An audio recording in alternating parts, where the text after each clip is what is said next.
everyone, and welcome back to Let's Play Ep.5 Chronicles Plus. Adol felt as if someone were watching him.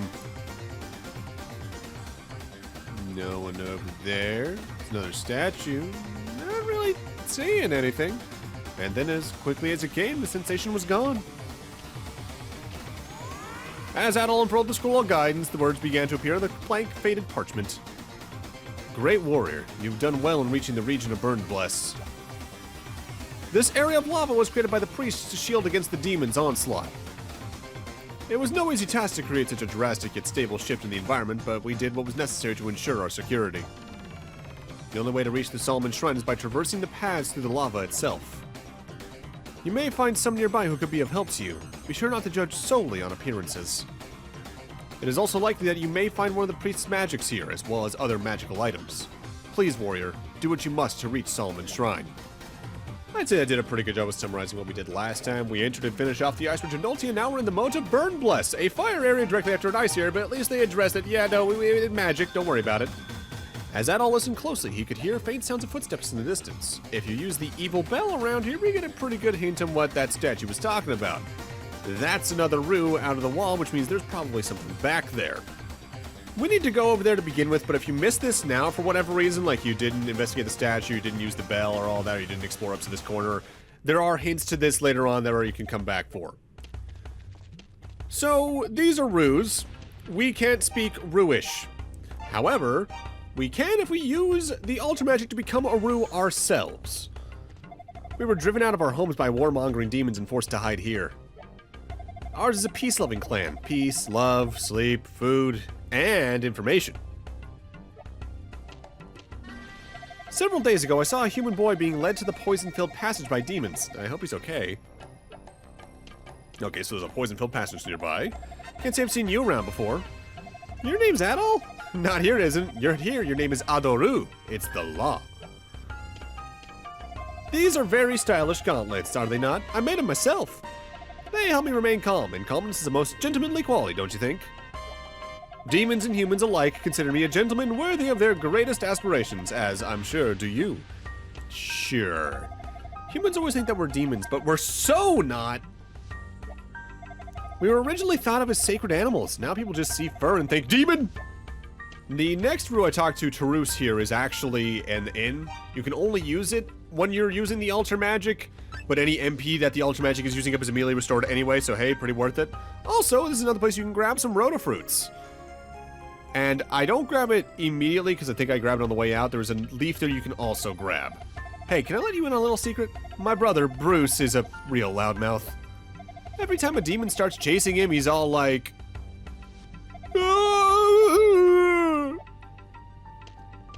I mean, me too. And Drewsy here is, well, drowsy. I love them. I love them dearly. I love the rues. They continuously show up through the series in some form or manner, and they're just so cute. There we go, that's the Rotoleaf. You need that in order to finish the game, so you might as well grab that as soon as you can, just because we're here anyway. Again, though, they technically hint at you coming here a little later in the quest, as we continue through the Moat of Burnedbless.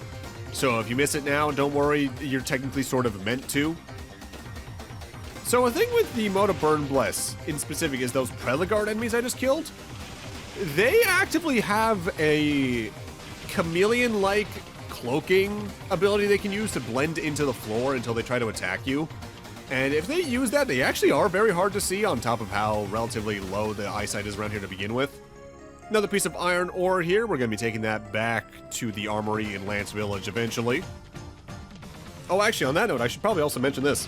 I mentioned earlier in the LP when we first gave iron ore to the armorer that if you waited a good bit, the price that he would buy it for would double to 6,000 gold. You would need to wait all the way until here to do that, which, not the worst thing technically, but you really do want to get those defense and attack upgrades, so it's really not worth it in my eyes. I think theoretically you could still sell all three for 6,000 of that, so you can get 18,000, but at this point I literally have that much just from killing enemies, so again, not really worth it. A neat detail, as they get more and more desperate for iron, but not really worth showing off.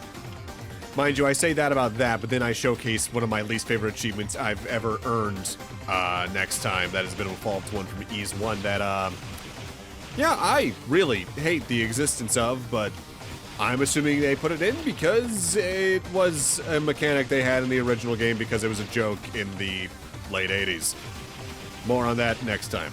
For right now, you can largely explore the Moat of Burnedbless pretty quickly. It's not a very large area, but the rooms on average are larger than, say, the ruins of Mundoria or the Rasteenie Mine, with several exits each, even. Just be careful of the poison hallway, because you will take a lot of damage there. You'll know you're in the poison hallway if you're exploring around and you find a room with green gas. I would just leave that alone for now anyway, because we can't get much done that way, even if you have the item for it. Anytime I go near that goddess statue at the entrance of the ice, which I get the feeling I'm being watched. Oh, there are roos hiding around there? Huh, well, that explains it. I guess I am being watched when I'm there. This area is swarming with demons, too. As such, we almost never see the roos anymore, the divine messengers, if you will. They're such cute little things, cursed or no. Wonder where they all went. I mean, they're just to the right over there, dude. Not very hard to find. You're... Yes? Can I help you? I'm not here right now. Leave a message and I'll get back to you. Okay. Outsider. People don't like me around here. Red hair. What do you got against redheads? A redhead. I'm Ruba, the bridge guard. And you are? Adol told the man his name. I see. So you're Adol. I'm sorry, but the bridge's winch has been broken by some demons. It won't go down. For the time being, there's no way to repair it either. You won't be able to get across. Damn it. Staring? I wasn't staring. Alright, everyone in this village is acting a little bit off. Yeah. Are you the one? Maybe? You. Your head's so red. Is that natural or is that the blood of your enemies? A little bit of both, actually. That's your natural hair color? Seriously? Actually, come to think of it, didn't somebody say something about a redhead just recently? I think it was Ruba, something about Tarf. I just can't remember. Ruba, huh? We just talked to him. He didn't say anything about that. Let's see if we can get any more information in the houses. Oh, red hair. Get out! Scram! Jesus, okay. Not often an RPG character tells me to get out of their house, but sure. Grandpa won't let me go outside because it's dangerous. But I want to go find Tarf and play with him. And Grandpa Ruba won't tell me which sure he is, which is really annoying. Grown-ups are weird sometimes. All the time. You the one. You look the part, all right. What is with everyone in this town? 2 more houses to go for right now, though, because I'm talking to everyone for the character notes once again, because we're in a new town. Oh my, red hair. What do you think you're doing barging into someone's home like this? God, usually people greet people well in these games. What's going on here? Thankfully, though, the Colony of Lava is a much smaller town than Lance Village, so we don't need to spend 3 parts talking to everyone. Aru? Suppose the demons made a slave of you, too. You come to check on me, I suppose. And as promised, I haven't let Adol cross. Tell the man in the black coat that I'm doing what he said, so he better give me my son back. Adol's just going to keep coming back, though. You know that, right? He'll be much harder to turn away, too, each time he does, so whatever you're doing, do it fast. Thankfully, when we're Aru, people don't recognize us as Adol. So we can actually get some more information out of them. It's a nice way to really use the monster dialogue mechanic to an extra extent. In order to actually progress here, what you need to do is talk to Ruba, then talk to Ruba as a Ru, and then talk to him as Adol, again, without the alter magic. It really does go to show how much dialogue a Falcom game can have, though, and even then, Ease is usually on the lower end of that compared to Trails. Because think about that, that's NPC dialogue that updates pretty regularly throughout the plot at basically every single town in the game. Monster dialogue, and dialogue for every NPC when you're a Ru? That's a lot of text. Sure, probably in total, maybe this game probably has less than, say, like your average Final Fantasy even at the time, but God, it's impressive. Falcom's ambition, even early on, is very clear, albeit there are obviously some things here and again that got added into later releases. It does make me glad, though. I've done a lot of achievements over the years and trophies in various games of varying difficulties and all that, and I've talked about some of the more annoying ones over the years on the channel both on YouTube and on the Twitch streams very often. I am very glad I have never played an RPG that has an achievement to see all possible dialogue boxes. I think I would just give up the platinum right there because that's just ridiculous. Adol told the bridge guard he knew about his son being kidnapped by the man in black. Wait, so that Rue was... I see. So you know everything then. It all started 2 days ago.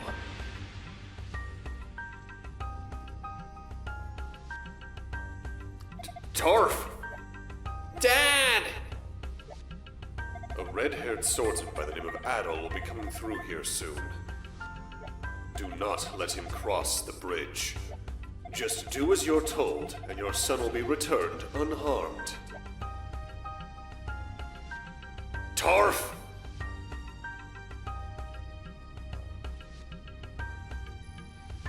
So Tarf was taken, and those were the instructions for ensuring his safe return. You must have noticed how the villagers have been regarding you, no? It's because they all know what happened. I bear you no grudge, but I'll do what I must to ensure Tarf's safety. I mean, I could go grab him. Adol promised to rescue the bridge guard's son. You must be joking. You're up against demons here. Then again, you're the one they're trying to stop, so clearly you are a threat to them. I guess maybe you're not joking. Okay. If that's the way you wish it to be, who am I to object? I'll leave Tarf's rescue in your hands. I wish I could help you, but if they think we're acting against them, they'll hurt Tarf and possibly the village. Here, take these in my place. They should prove quite useful. And for that, we get the Whisper Earring. So even if you had theoretically explored further into the Moat of Burnedbless, you wouldn't be able to get further without these. They're called Whisper Earrings. They've been passed down in my family for generations. When you're wearing them, you'll be able to hear even the faintest of sounds. My son must be imprisoned somewhere around here. Listen through those, and you might be able to hear him. And that's one of my rare full jump cuts in this series because I actually spent a good little time wandering around the village trying to do something that you actually cannot do yet because I was getting ahead of myself when it came to a certain achievement. Before we go looking for Tarf, though, I want to make a quick stop in at Lance Village, because for one thing, we got the iron ore over at the Moat of Burnedbless that I can now sell here at the armory. But with the money I've gotten between that and the enemies in the last portion of Noltia and Burnedbless, I can now buy the last pieces of armor here at the armory, namely the, I think, large shield and plate armor in specific. This is the finest armor available, made of specially molded metal plates. It offers full body protection, so you'll have nothing to fear from all those demons at all. It's been priced at 8,000 gold. By me. Yes, please. Next up, let's grab ourselves the large shield and just max our defense out for the moment. If you're skilled enough to use the large shield, you should make short work of the demons around here. It's just that good, which is why I'm asking 6,000 gold for it. That's reasonable. With that, our business in Lance Village is concluded, so we're gonna head back to the Moat of Burnedbless, in specific over near the Rue Nest.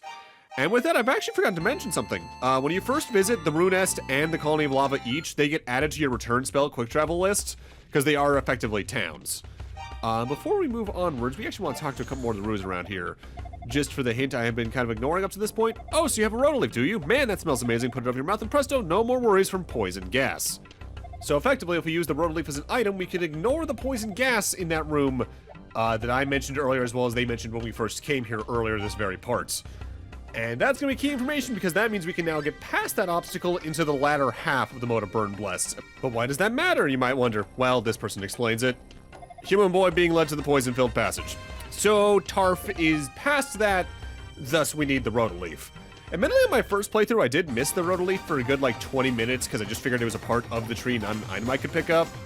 But with the scale of the areas of this game, partnered with how fast Adol does move, it doesn't take that long to backtrack there even without using the return spell constantly. That's one thing I really appreciate about effectively all of the bump combat ease games, with a couple exceptions here and there near their end games. Largely, Adol's movement speed on top of the area scale makes it pretty quick to get around pretty much anywhere. Albeit, some of the backtrack, should they exist, can still get kind of tedious. If you're not using whatever the game's fast travel method is, should it exist. Largely, it's pretty fine, but there are moments where I'm just like, I gotta go all the way back there. Backtracking, as I've mentioned in several other LPs, is something that very much depends on the context it's contained within. In the case of like Ease 1 and 2, if it exists, I think it's fine.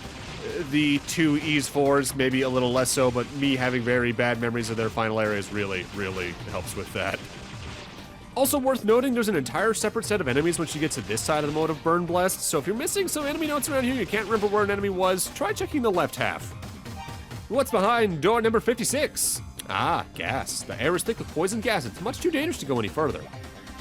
Well, hear me out. I already have the way to filter this out of my system, so I don't need to worry about it. If you walk around in here, you'll die pretty quick. It's large enough to cover the mouth and emits a sweet scent. Ah, so it doesn't just lower my evasiveness, it makes me immune to poison. God, I wish that's how that move worked in Pokemon. It would actually be worth my time to use it at that point. So now that we're over in this section, there's a couple of things we want to get done. This is obviously the way towards finding Tarf, of course, but if we come into this room where the Magnutes are, we can also find a key item we're going to need later on anyway, so you might as well grab it now. At the top of this room, past these very strong enemies, we got this weird little statue. As well as over here, there's an herb behind that rock in the case you're running low on them. In this statue lies a black pearl embedded in its forehead. Take it? Sure. Might as well. As long as there's no pirates hunting me for having that, I'm good. Just be careful, because the moment you do grab that, 4 of these guys do spawn in. So if you're not careful, you might get cornered. The Magnets are also a bit notable in that they're one of the few enemies that actively have a normal projectile attack. Most normal enemies in the game rely on just physically attacking you. Not many have projectiles, and when they do, it's worth noting, I suppose. I should note the Magnutes in specific are pretty out of the way when it comes to getting enemy notes. So if you're trying to do things in a relatively smooth fashion, I'd maybe grind them and the Topuses out right now. But I'm sticking to my pattern where I only get all the enemy note grinding done right before the end of the area, just to get as much of that out of the way as late as I can. Because I feel at that point the experience is probably going to be at its most useful, but also not harmful to overgrinding earlier in an area. Adol peered into the crack in the wall, but it was too dark to see anything on the other side. Well, we did get those earrings earlier from Ruba, so maybe using those around here might help us. A jet black gemstone of profound magic housing an unnatural flame at its core. That seems eerie. Magic earrings with the power to amplify even the faintest of sounds. When these earrings are worn, they amplify nearby sounds, allowing for a sort of super hearing. Adol heard faint sounds of breathing through the crack in the wall and tried calling out to their source. Is somebody there? Hey! I'm Tarf. Are you here to rescue me? This stone wall is really solid, so unless you're a big mass of muscles, I don't think you can knock it down. Huh? It sounded as if Tarf was speaking with someone on the other side of the wall. So you need what exactly? Those are some pretty specific tastes. Oh, Pearl. I thought you said girl. Hey, you still there? Keith asked me to tell you something. He says he wants you to find him something called the Black Pearl. If you can get a hold of it and bring it here, Keith says he can break the wall and set us free. So see if you can find it, okay? Huh? You have the Black Pearl? Here, try to pass it to me through the gap in the wall. Just a little more to the right. Almost got it. Okay, hold it right there. Awesome, I can feel it. All right, I've got it. Thanks, mister. Wait, what do you mean tell him to get back? Hey, you out there? My cellmate here says you should stand back. I think he's gonna do something. Sure. Oh. All right, we're out. We're free. Huh? Keith, where are you going? You're leaving? Keith!